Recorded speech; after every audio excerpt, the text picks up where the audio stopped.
This is Tom Shadyac. He's the producer-director of Bruce Almighty and Patch Adams, among many other well-known films. Tom, thank you for being with us. Good to be here, brother. Do you sense that there's a collective movement towards more spiritual evolution and conscious attitudes that might be able to project itself through finished media?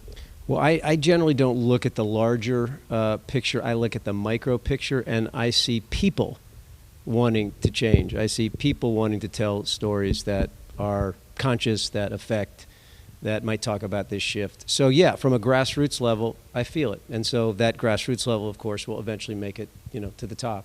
So that'll bubble up into the corporate mindset. Yeah, I think so. I think so. I think the corporate mindset has to shift. And as consciousness itself shifts through individual shifts, I think we'll find one day that the corporate mindset itself will shift, and it will no longer be just movies about making money, but movies about making a difference, and movies that can actually add a value instead of just add a monetary value, but it can add an emotional or an ethical value.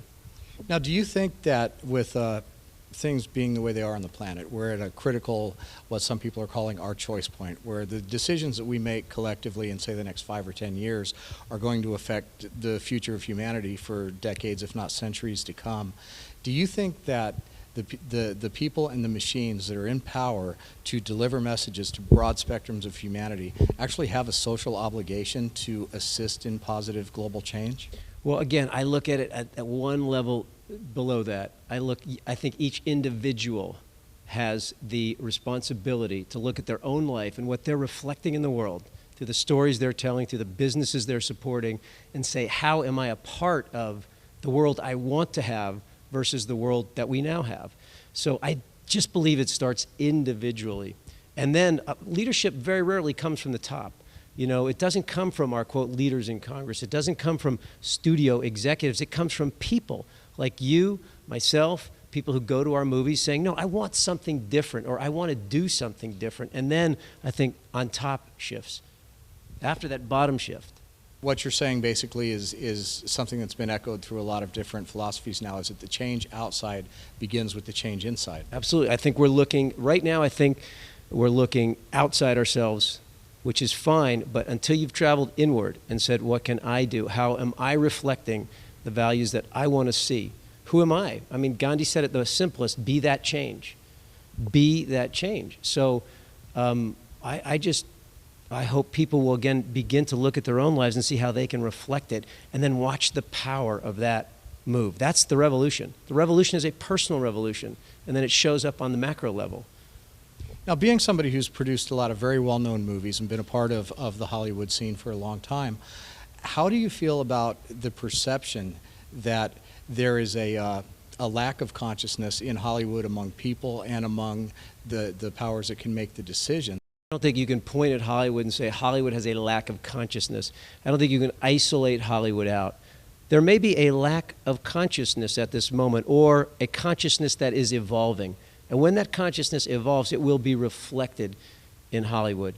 So we are simply, in quote, Hollywood, an outgrowth of a collective energy, if you will. And so when that collective energy changes by a woman in Iowa changing, a man or a woman in Africa, then that shift is going to resonate, and Hollywood itself is going to shift. So yeah, we have a responsibility individually, but I don't think it's an accident we have the Hollywood that we have. I don't think it's an accident that we have BP. We have it because of who we are. Our desires, what we need, what we put our attentions to, and when that shifts, we're going to be shifting to solar, to other wind, to other sustainable forms of energy. It's about us. Reiterate again for us just really how important it is that the change begins with the people watching this video. Well, I think there's this idolatry of magnitude in our culture. You have to do something big. You have to release a big, huge feature film to have an effect. You have to start a big company to have an effect. You have to make tens of thousands, millions of dollars to have an effect. And that's not true. Science is now uncovering that the tiniest act affects. It causes a ripple effect. You can't not affect something else by what you do. So the power is really with individuals. It's really in the way we greet each other, what we put our attention to, what we think about, what we value, and then what we teach our kids, not just in verbal. We teach our kids about love and kindness, and then we don't show that and reflect that in our lives. We get impatient. We have wars very quickly. We have to begin to behave and live unified. And that unified life from the individual has a scientific measurable power that emanates out. Do you perceive that as a quantum leap in human understanding, or just a return to something that collectively we may have forgotten? I think you're right on, and it may be both. There may be a quantum leap to forgetting who we are. And who we are, the idea is, what is the essential nature of reality? What is that? And that's who we are. And I think if we wake up to that idea, which may be an ancient idea, I believe it is, I think it's been around a long time, we will take a leap in consciousness and therefore behavior, and the world will shift. And I believe it's going to. You know, there's a quote in a film I just did called I Am. Einstein said, humanity's going to require a substantially new way of thinking to survive. That's the consciousness shift. We have to start thinking new and then behaving differently. And then we got a shot. That's awesome. Tom Shadyac, thank you for being with us. Right on.